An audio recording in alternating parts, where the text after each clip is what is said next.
Thank you very much for joining us today. My name is Nikhil Vaswani, and I'm a junior consultant at Turner & Townsend.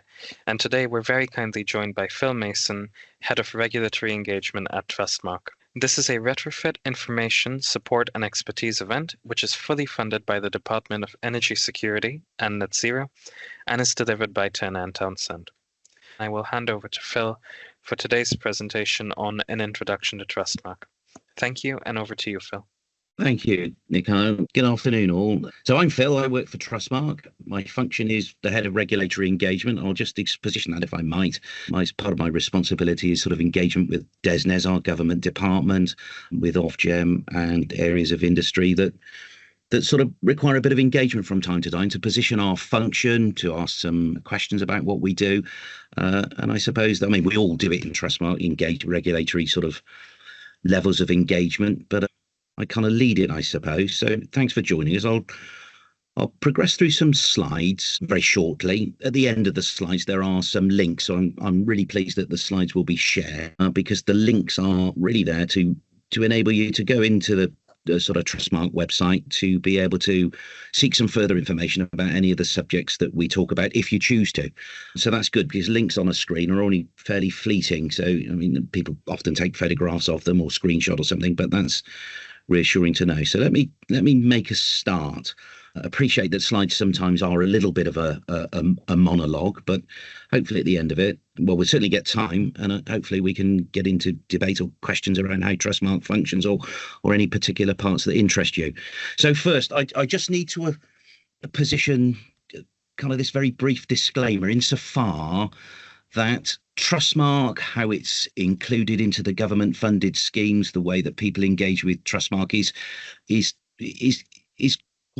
quite an expansive process. So the reason that we tend to use a disclaimer like this isn't really to limit the information that's presented. It's because there's a necessity for TrustMark to be complied with, where there's a requirement against some of the schemes, and that has an impact on the way that people run businesses and the way that funding is released and things like that.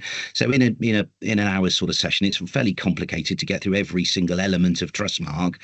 And if somebody thought that were possible after the hour, it's just about really positioning to say it's an introduction. It's exactly what it says. So within all this, it could never be a fully comprehensive run through of TrustMark and all the requirements and how we integrate with schemes and PAS 2035. So it's just to manage expectation a little bit. But what I would hasten to add to that is exactly as it says, every effort has been put into getting these slides as accurately constructed as they can be and as complete as they need to be within an introductory type session.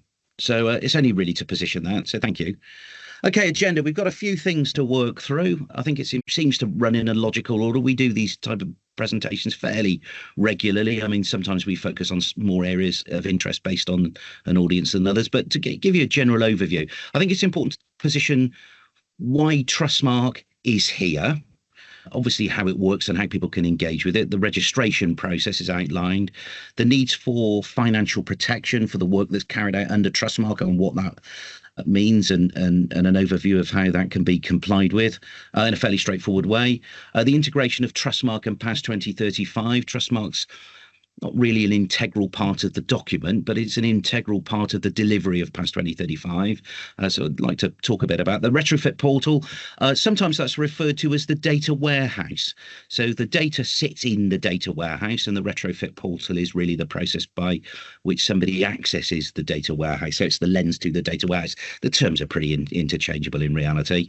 A little bit about how we deliver assurance, perhaps a bit of conversation around what we see and find and how we've seen standards with industry sort of elevate really since there's been a registration scheme and a central point of assurance. And then, as I say, the useful links at the end.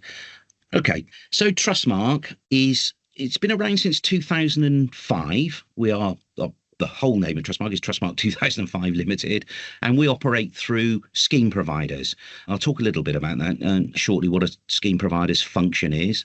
TrustMark's a pretty broad church. We cover a number of trades, so it wouldn't really be possible, given the diversity, for one organisation to cover technically the breadth of trades that sit beneath TrustMark.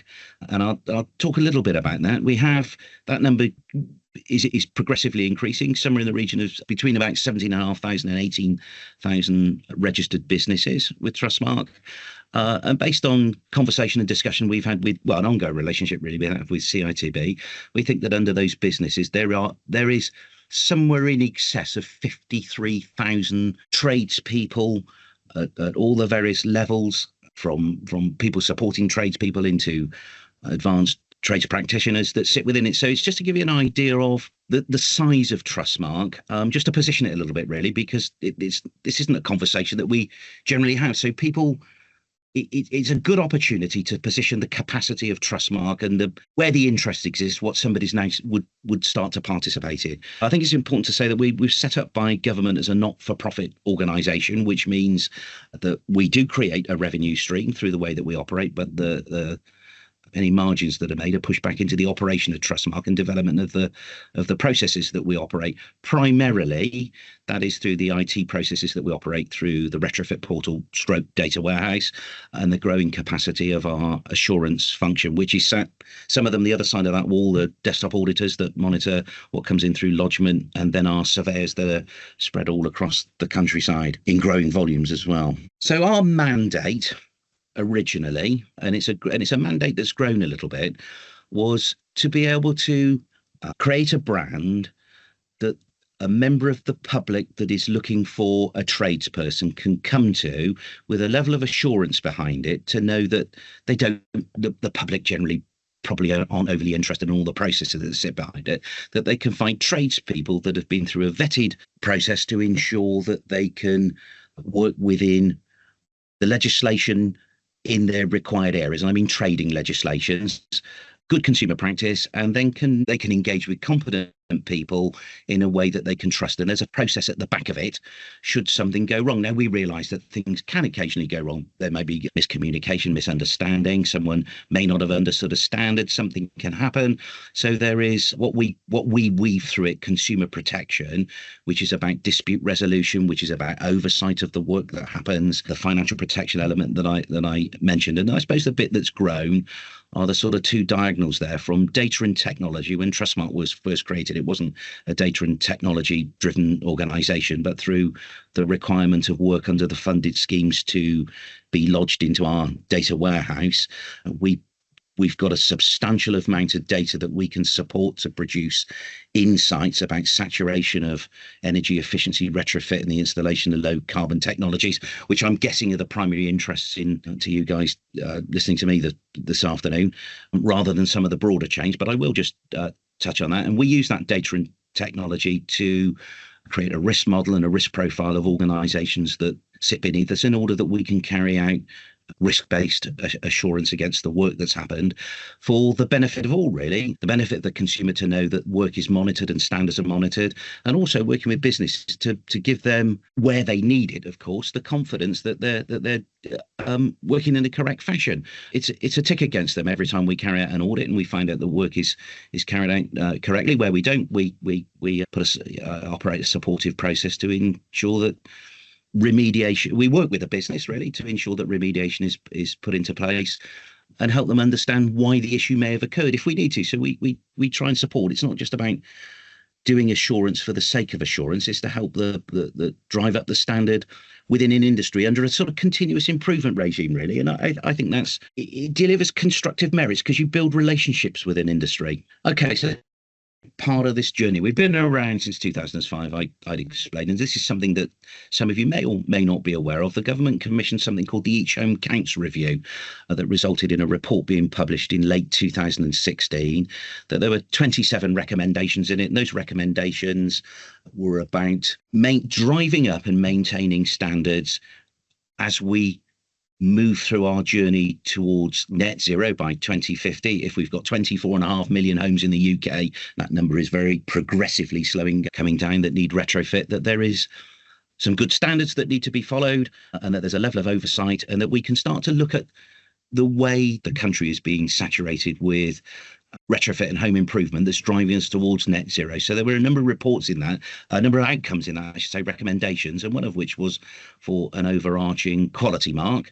And it's completely coincidental that TrustMark is that bears a similar name, but that TrustMark was appointed as that quality mark by the Each Home Counts Implementation Board. And that happened around the time that I started to work for TrustMark, 2017 onwards, where we started at the basic level to operate the quality mark. And in practice, experience has taught us that some of the recommendations from each home counts review still stand very firm now. In fact, I would say they all do, but in practice, implementation gives you an idea about how you need to move things forward from simply the recommendations in a very well researched, I hasten to add, report, but it was a report that then needed in practice experience behind it. So this, so I suppose it looks like a snake, really. The first part of it I've covered, but I think it's just, again, it just sets a background, I think, as to why TrustMark has got a function in the energy efficiency retrofit sector. So we've probably done the first element of it, but we were built into the energy company obligation regulations in January 2020 that required works carried out under ECO to be carried out by TrustMark registered organisations or under the oversight of TrustMark registered organisations. And there was a requirement for work to come into the data warehouse. So we were built into a regulation. As things have grown, the function of TrustMark has been built into other areas in the other funded schemes, not so much through regulation, but through the rules of those, the rules of the operation of those schemes. So that's been an evolving sort of organic process, really, based on the first requirements of ECO, which gave us a platform to be able to demonstrate how we operate and develop and grow, which government has then started building other schemes. I've got some slides in a little bit that just position that a little bit further. So we took on quite a challenge in 2021, which was to take over the technical monitoring element of the energy company obligation, which was the standards monitoring that was really procured by energy suppliers and it generally passed the responsibility down to their contractors to make sure that technical monitoring was carried out against the work, in order to bring that into a more sort of under one roof to make it slightly more consistent, I suppose, really, that TrustMark was appointed to take over that function. And originally we did it with a third party, and now we undertake it all in-house with our own auditors and field-based surveyors. Then as PAS 2035 was introduced and came on stream, we had to then work hard. It was a lot of work at the time. I remember the huge flurry of activity in order to create a full PAS 2035 monitoring process, which required a number of changes for us to create a sort of scale up of our operation to be able to ensure that we could not only deal with the PAS 2035 process element of it, but to ensure that the work that resulted as an outcome of the PAS 2035 process is monitored. So that's our sort of journey as to how we got to where we are, just as a positioning piece, really. Now, this slide is one that we tend to use quite often to try and position where the requirements for TrustMark sit under the funded schemes, and I'm sure that's potentially the reason why many of you may have joined to listen in this afternoon, to understand a bit more about what your engagement with TrustMark might need to be if your desire is to operate under those funded schemes. So ECO4 sits, I won't go through them all, ECO4 sit at the top, and there's some monetary values against it to really give an indication of the capacity of cash that's being injected into the retrofit sector, both through government and through energy suppliers. And it's substantial if you add those numbers up. It's not an exercise I've actually done. So recently, I think as recently as the 14th of last month, I want to say, my memory isn't absolutely what it perhaps once was, the Warm Homes Plan was released, and then that started to announce the funding that were against the Warm Homes local grant. So there's £500 million within that. I won't read them all out. The Warm Homes Social Housing Fund, which is effectively the Social Housing Decarbonisation Fund Wave 3, but with a slightly different name. We always reflect on that. The boiler upgrade scheme is in there. There's a considerable amount of money being moved into that, which is growing next year as well. TrustMark isn't a requirement of it, but it's just something that we put in the slide just for context purposes. And then later, I think by spring next year, we're hopeful to see what phase 2 of the spending review brings, because that might be the introduction of further funding streams through either the existing schemes or the introduction of potentially another. Certainly one scheme has been spoken about, and then we've got some more idea about that one. So it's good to see the cash and the seriousness behind the investment in net zero that's being made, and it's just to position TrustMark where it sits against those schemes. So you can imagine we've gone from being a relatively small organisation to fairly something quite substantial in a relatively short period of time. So it's a kind of busy place to work at the moment. Right, how TrustMark works. So there's 3 licenses in play. TrustMark itself as the scheme operator is we work under something called a master license agreement that's between us and the Department of Business and Trade. They give us a master license agreement which really tells us how we need to operate what's known as the only government endorsed quality scheme. So that sets out our requirement. We publish the master license agreements on our website should anybody have interest to see what's in there. It's a reviewable document. It changes from time to time. So that's how we're licensed back to government.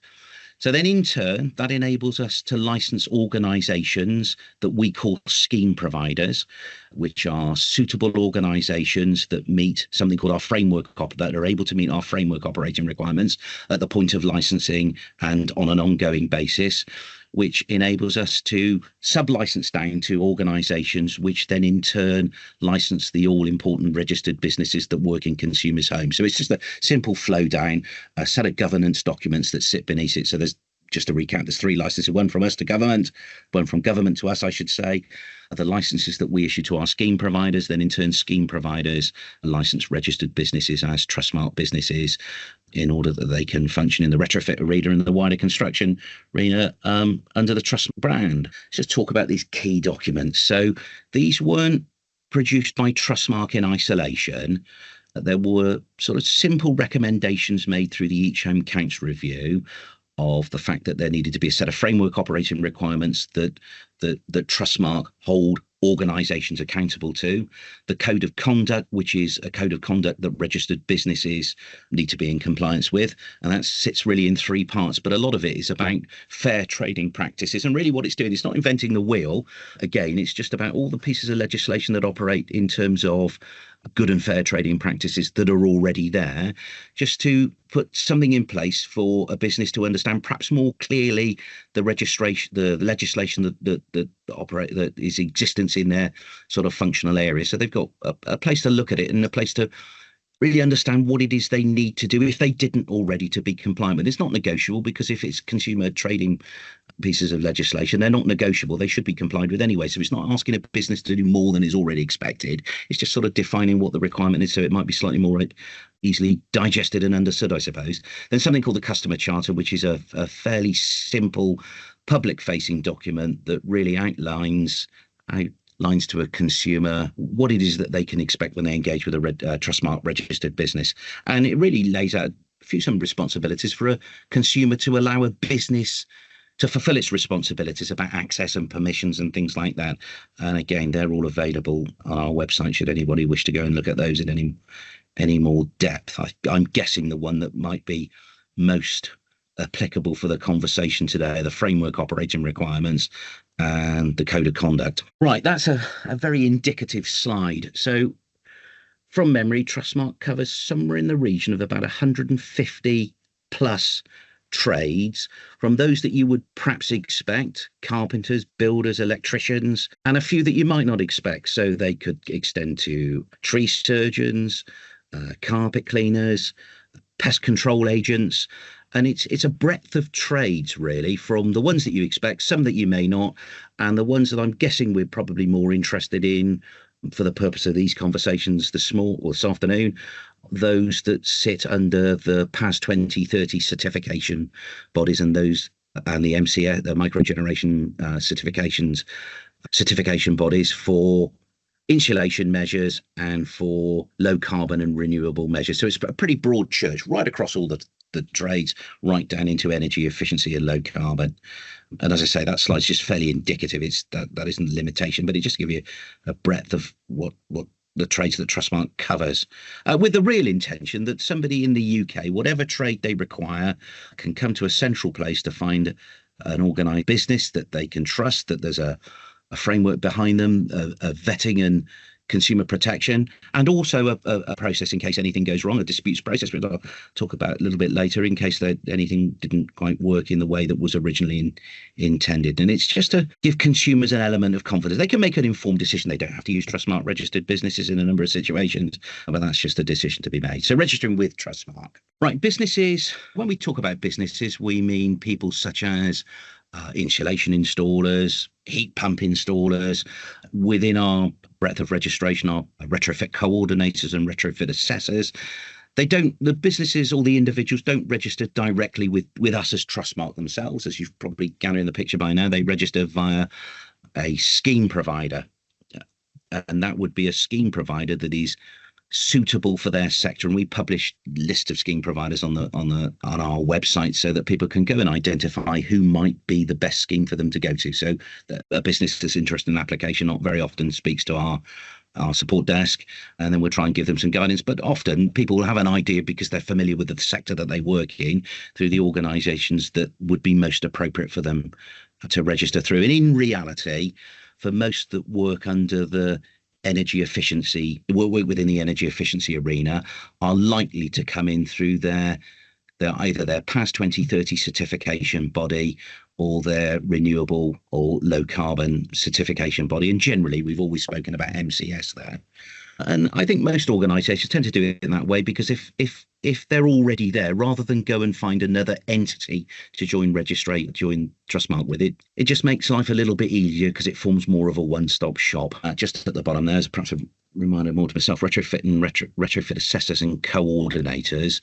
They won't register as businesses. The retrofit assessor and a retrofit coordinator operate as individuals, so they'll go to the appropriate schemes there. And as I say, that's listed on our website. But if somebody's got any confusion or any questions around it, then they can always talk to us as TrustMark for a little bit of guidance to help them with it. We don't make the decision for them. We don't recommend scheme providers, but what we can do is help them with their decision making. Okay, financial protection. It's quite a broad term, actually. So what we require under TrustMark is that works that are carried out, we expect them to carry a minimum of 2 years financial protection. Some people call that guarantees. The broader term for it is financial protection. And the reason that it's there is if a business performs work in a consumer, I mean, you could argue that financial protection should actually never be required, because if an organisation is meeting the standard and getting work right first time, there wouldn't be a need for a guarantee to be set against the work. But it does give people confidence, and there is a need under certain circumstances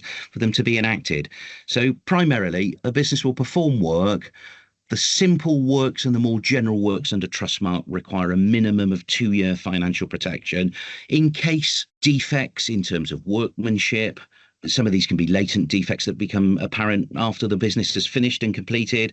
The business may no longer be in existence to deal with any issues that arise. They may be for all sorts of reasons. It could be that a business has retired, someone's emigrated. It could be that a business has closed up. There could be all sorts of reasons. A customer finds an issue with the work.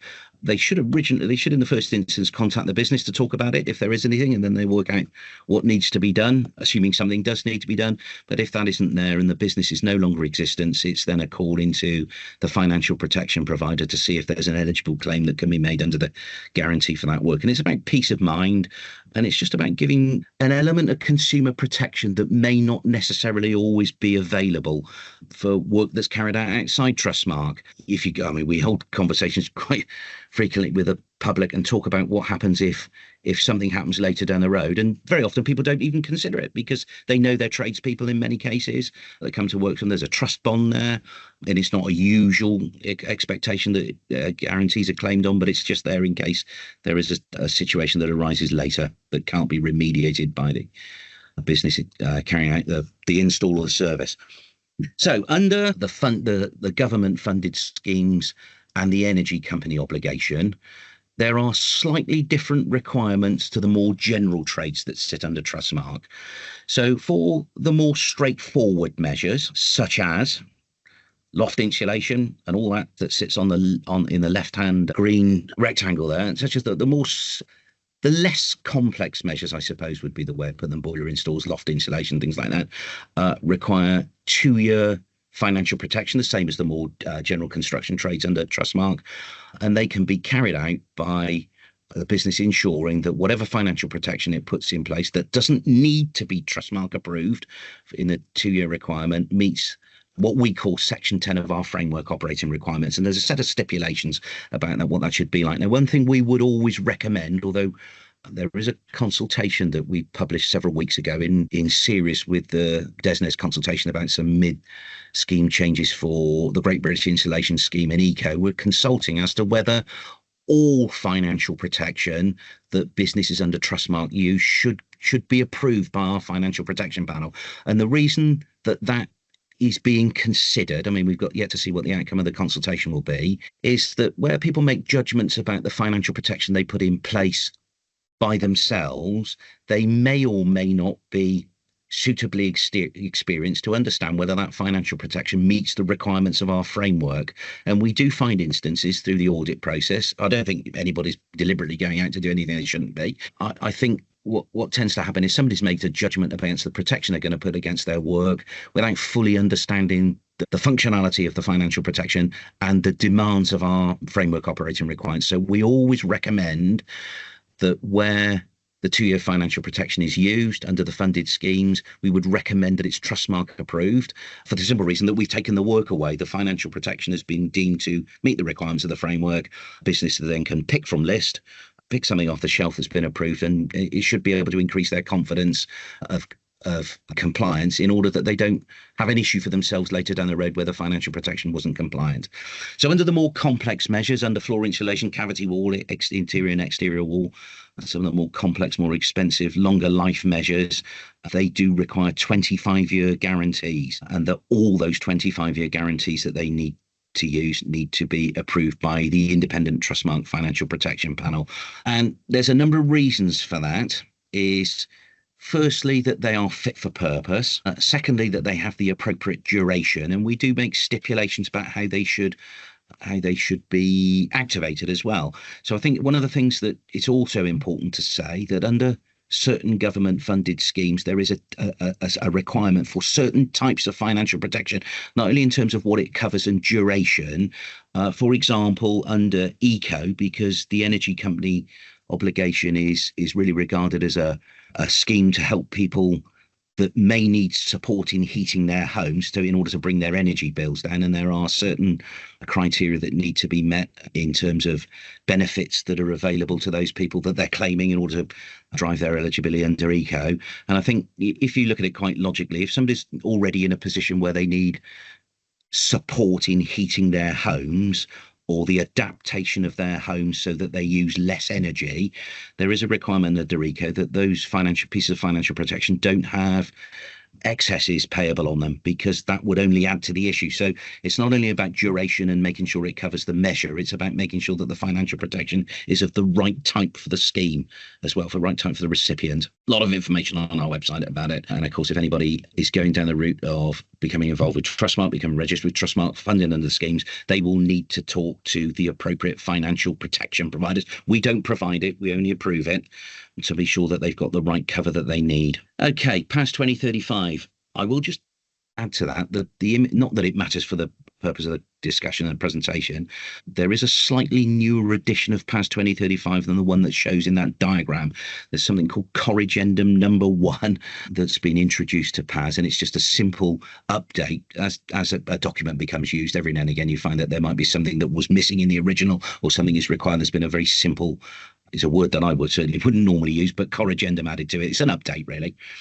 So we had PAS 2035 around since 2019. The industry is sort of coming to terms with the delivery against a different standard, and PAS 2035 sets out an entire process by which a whole house multi-measure retrofit project can be carried out. And it really is a risk mitigation process, and it introduces different requirements than existed really before 2019. So it's mandated under, but really by default under government funded schemes and under the energy company obligation. PAS can be used under, irrespective of the tenure of the dwelling or the funding mechanism that's paying for retrofit, so it can be used in the able to pay market. And I think it gets its traction really under the funded schemes and the energy company obligation, and the able to pay market are still probably coming to terms or even understanding what the document really is about and the benefits of use. I mean, it would be fair to say that a risk mitigation process does add additional cost, and you can quantify the cost for the use of it. I suppose the challenge is if it isn't used and something were to go wrong, it's more difficult to quantify the cost of the potential of detriment, or the actual detriment that when a retrofit doesn't deliver the intended outcomes, or worse, it has an impact on occupants' health through the deterioration of indoor air quality through condensation and mold and things like that, or on the fabric of the building itself. So it includes some steps within retrofit coordination, which is really a formalization of project management, a dwelling assessment to understand what the condition of the dwelling is, how it's positioned, geography, topography, all those type of things within it. And the ventilation, the dwelling assessment should include an assessment of the ventilation in that dwelling, because when you insulate a dwelling without adequate ventilation and improving the existing ventilation where required, it builds in issues of more than just a potential to build in issues of increasing the chance of condensation and mold in the dwelling, which can have health impacts. Something called options evaluation, a medium-term improvement plan. That's about what really is suitable for that dwelling, and within the objectives of the householder or the landlord or the person that's funding the project, what are we really trying to achieve as an objective for the outcome of the project? And then we can the process then takes us through developing a medium-term retrofit plan, an appropriate design, and then monitoring of the outcome of the project. And there's an advice element of it, well, because advice sometimes gets overlooked. It's quite important that people, the occupants, use the dwelling in the intended method, and any technologies that get installed, they understand about how to use them. I mean, biggest change in technologies that we're going through at the moment, or one of them,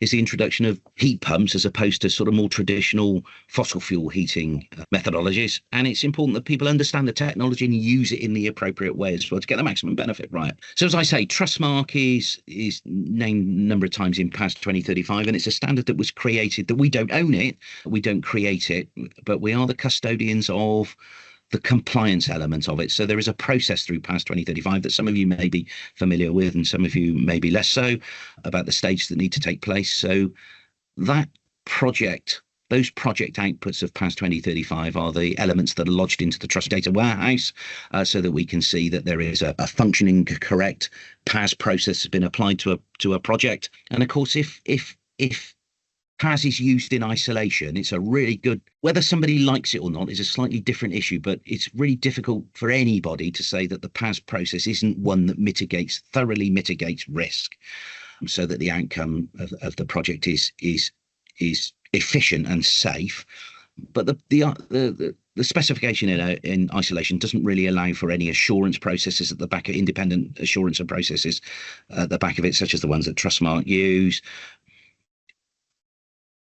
Really, it doesn't allow for anything where there is a dispute or something happens. So those are the areas that TrustMark supports PAS 2035 with, which are the additional consumer protection areas. So you can really, really strongly argue a case that PAS 2035 is about consumer protection in terms of getting the technical standards right. But it's if something goes wrong, or if there needs to be some intervention at some point, those are the elements that TrustMark provide around it. And as I say, we don't own it, we don't develop it. We do contribute to its development. We sit within the working group that continually sort of monitors and hopefully improves it to a point where the standard there's been some substantial changes over the last few years, but the standard is becoming more and more stable, so that changes will hopefully become less and less and less, so there's less for industry to come to terms with. Right, our data warehouse, it's just a pictorial view really, but as I say, and I've probably mentioned it a number of times, the PAS 2035 process is lodged into the data warehouse, the key outputs, the documents that we require to see, and then I suppose I'd like to focus on that sort of area over towards the right-hand side, where with the data that we can see who did what, how they did it, when they did it, so that we can carry out assurance process against it to ensure that it is compliant. So we do our desktop audits, and then we go to site to make sure that that work is actually translated into practice in a customer's home. And the other big benefit of it, and we engage at pretty advanced levels of conversation with combined authorities and local authorities about opening up the provision of data, so that they can see what's actually happened in their areas, so that as they fulfill their responsibilities towards making their areas of due restriction, I suppose, really meet the requirements of net zero as they go forward, they get data about how much has gone on, what's left to do, which types of projects are most often carried out, which are the most common technologies. And it's about utilizing that data, not just keeping it in a dark room, but being able to share it for progressive and supportive reasons. Right, that slide again, which is the one that I've just shown you a few minutes ago. I won't go all the way through it again, but lodgement TrustMark registration and lodgement into the data warehouse is required under all those schemes, except for the boiler upgrade scheme, which is the one second up from the bottom. So you can see the volume of data and the volume of assurance that TrustMark now holds and is carrying out under those schemes. Just talk about assurance. So when we took over technical monitoring, the industry was procuring technical monitoring from various sources, people that they knew, people that they didn't know. So there could potentially be a question about independence. I don't think that's something that really we had much interest in, because we took something on. And what we started to see when we commenced what we now call the assurance process rather than technical monitoring, we were getting some fairly mixed findings to start with from July onwards. Excuse me. What we then started to do is as best as we can, and based on the demand of the industry, some people want to build a relationship with TrustMarks, other people are less keen, so that we started to work with installers and retrofit coordinators and retrofit assessors. Say, look, these are the things that we're finding. Do we need to sort of work with you in an appropriate way? I mean, we don't mentor, we don't coach, we just pass information to understand what might be the causes of what we're finding. Is there an individual that may not understand process? Is there somebody that is ignoring the process? Is there a team, a remote team that hasn't got the correct information or update passed through them? And so we've started to build a bond as best we can. And it's quite challenging because TrustMark is mandated in places, and people need to do things not necessarily through their own personal volition or choices, because it's a requirement of the scheme. But we try to build those relationships, and we've seen first-time compliance start to go up. What we also see is we do get mixed results. Even now, we find you turn over a stone, you can find anything. You can find from extreme non-compliance to mid non-compliance to exceptionally good work and anything in between. So when things come through our compliance process, as much as we can see compliance going up, that might not necessarily be first-time compliance. It's when you work with a business to say that these are the challenges that we found with that particular piece of work, and this is what needs to be done to remediate to get it into a compliant position. So we are on quite a steep upward trend, and obviously we work more with some parties than others, and that's based on needs and will and all sorts of things that sit behind it. So there is we are seeing a difference, which is rewarding, really, because that's the reason we're here. And if we weren't, then it would be a strange conversation to have. As I say, we do desktop audit, which is really looking at what comes through of teams of auditors. Some of it's automated. We're experimenting now in a project with putting AI and machine learning against the data that comes in to be able to track trends, to be able to identify themes that might come through. I mean, an example of using AI would be that you can it's not a manual presentation, it's a platform that sits against the side of the data warehouse and runs in conjunction with, and it can analyze photographs, data, documents to ensure that data is consistent. And what it does is it picks data and cross-references to make sure that the story is building up. So that's something we'll turn on progressively over the next 12 months or so, not so we need less people sat in the office, but so that in some areas we might be able to do anything up to 100% audit through AI of data. So we can do more audit and we can feed back more. And that's an ongoing process. It'll be interesting if any of us have conversations again in 12 months' time, what that started to deliver and find. But I think we need to turn it on a rate that industry can understand and manage and work with it as well. There's no point in just flicking a switch and making a huge big steps change, which has the potential to shock, because it would be interesting what it finds. So the other thing about AI is good. We use it. Many of us use it in everyday life. But there needs to be a level of human intervention and a level of sort of sanity checking around it as well to make sure that we're using it in an appropriate way. Then our desktop audits are really what informs where we go on site. It gives us a bit of a risk profile. It sees perhaps where we could best spend our resource in order that we're funded through lodgement fees. So we don't want or need to become a burden on industry. It's about pointing our technical resources in the best places in order that we can identify non-compliance. So what we don't regard is that a good audit is not a good use of time, because that's demonstrating that the business is compliant and it has an impact on its risk profile. But really, if there's detriment being created through poor work, we need to identify it, then work in the best and the most efficient way that we can with industry to drive standards yet further beyond where they are currently. Should something go wrong, now this is probably more of interest to a consumer perhaps than tradespeople, but it works both ways. So if something goes wrong, if an installation isn't carried out or a consumer has got a concern about what's happened in the first instance, another our complaints process, and again, it's all published, a consumer should liaise with the registered business, have a conversation about what the expectations are and what perhaps needs to be done. And it could be that somebody's got a concern that may not be an appropriate concern. It might be that is a standardized compliant delivery, but that's like liaising with the business and giving the business the first option to say, oh yeah, there might be something we need to do, or no, there isn't, and these are the reasons why. And if stage one doesn't work, the option is for the consumer to escalate the complaint to the registered business's scheme provider in order that the scheme provider can intervene and manage a process accordingly. Now, scheme providers will publish their own complaints processes, and they're all we don't dictate all the stages and exactly how they should operate. What TrustMark is required is that a scheme provider has got a process in order to, and the way they operate their process is a decision for them, in order that if something needs to be escalated, they can intervene with the business and drive the resolution. And then stage three is if talking to the business or talking to the scheme provider hasn't yielded results for whatever reason, it can be escalated to the disputes resolution ombudsman. And over a 12-month period, we only really get a handful of those. But what it's about really is then taking the next step before anybody gets into any form of judicial process where an agreement can be reached. And that can be supportive in a number of ways, because it can obviously support a consumer that's got a complaint, but also where a business may not have a way with or an understanding of what needs to be done in order to close the complaint for their own purposes, because ongoing complaints to businesses probably become a little bit stressful and time demanding. It's a method by which the parties can get together and agree a resolution and close it out. And as I say, we only have a handful of those every year or so, but some do go that far, and the ombudsman supports resolution. So there is one thing just to point out: we can only really work through complaints where the business holds an active registration and there is a contracted relationship between TrustMark or the scheme provider and the business. If it's gone beyond the reach of that, then that generally works in a way of probably issuing business consumers with technical reports so that they can pursue that in their own right. And we're working on ways to see if there's methods by which that can be improved and we can continue those relationships. The work needs to have been completed within the last 6 years in order that it's timely, and that's just a standardized statute of limitation that exists. Really, we don't deal with contractual or commercial matters or compensatory type matters. It would need to be about technical standards, and if legal action has already been instigated, that obviously takes precedence, and we would need to allow that process to follow through to its due outcome.